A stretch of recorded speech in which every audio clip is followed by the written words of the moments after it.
A single car accident last night in Bighorn County left 1 dead and 2 injured. According to Montana Highway Patrol, at around 10:30 p.m. Friday, a car heading westbound on Highway 212 was fleeing from the Bureau of Indian Affairs when the car lost control on a left-hand curve and ran off the right side of the road.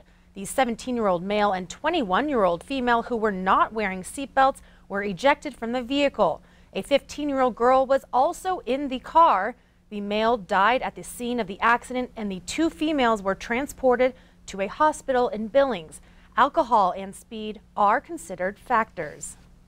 A woman in Livingston is offering a reward of $3,000 for information regarding the shooting of her 14-year-old horse.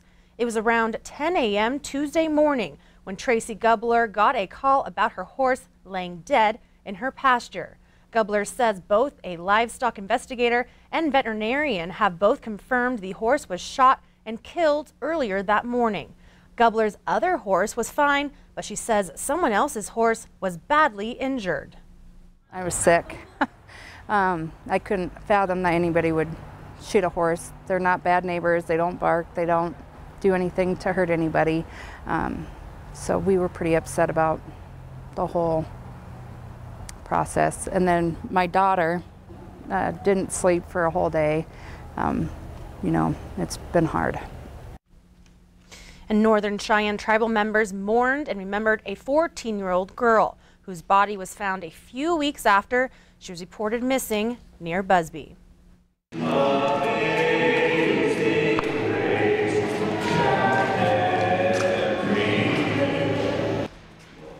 Pastor Dennis Bauer led the wake service last night, and the funeral is today for Henny Scott. Search crews found Scott's body December 28th. Last night, Pastor Bauer offered words of comfort in Lame Deer High School. He talked about feelings of anger, but also encouraged everyone to pray for those involved in the investigation of Scott's death. When he had a chance to talk with some of Henny Scott's family members last night. Kind of don't feel real, feel like a dream, feel like I'm gonna wake up. Like she's gonna walk in and say, I'm here, don't worry. But no, she's not gonna wake up, so just gotta come to reality. It's kind of sad to see someone that you could always rely on to be gone, and someone that always cares about you and always thinks about you 24/7. She was like the bestest friend you could have. The best friend you could have, yeah. And if you didn't know her, you'd want to know her. On Wednesday, January 9th, a walk in her memory will be held from the Lame Deer BIA to the Little Wolf Capitol. January 9th would have been Henny Scott's 15th birthday. Well, dancers are set for some healthy competition and fun to help seniors this morning. Big Sky Senior Services held its kickoff for the 4th annual Dancing with the Big Sky Stars. Professional dancers will work with local celebrities to form 6 teams. Big Sky Senior Services helps about 300 seniors to stay in their own homes. There are a lot of local seniors that are live alone and estranged and don't have any other family members to help them out.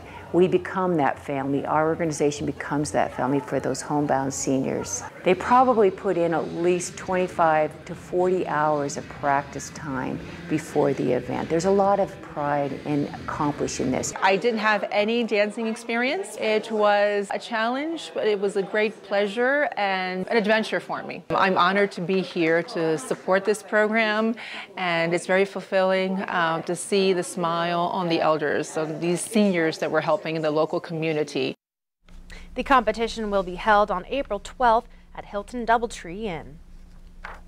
For the first time since the tragedy of the disappearance of Matthew Grant and the days leading up to him found murdered in Browning, his family is speaking out about the struggle of searching for him and the fight for justice still to this day.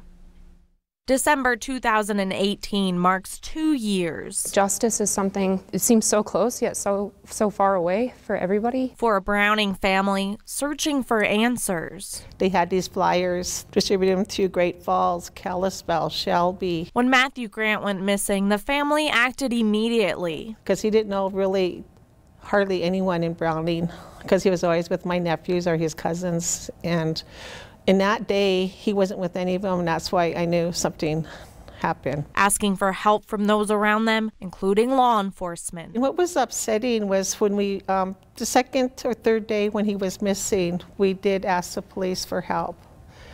And their comment was, oh, he's probably out partying. It took us like almost 10 days before they actually stepped in and decided to try to help us. And still to this day, their motto is, no justice, no peace. And that's what they live with. And they carry his poster, Matthew's, around.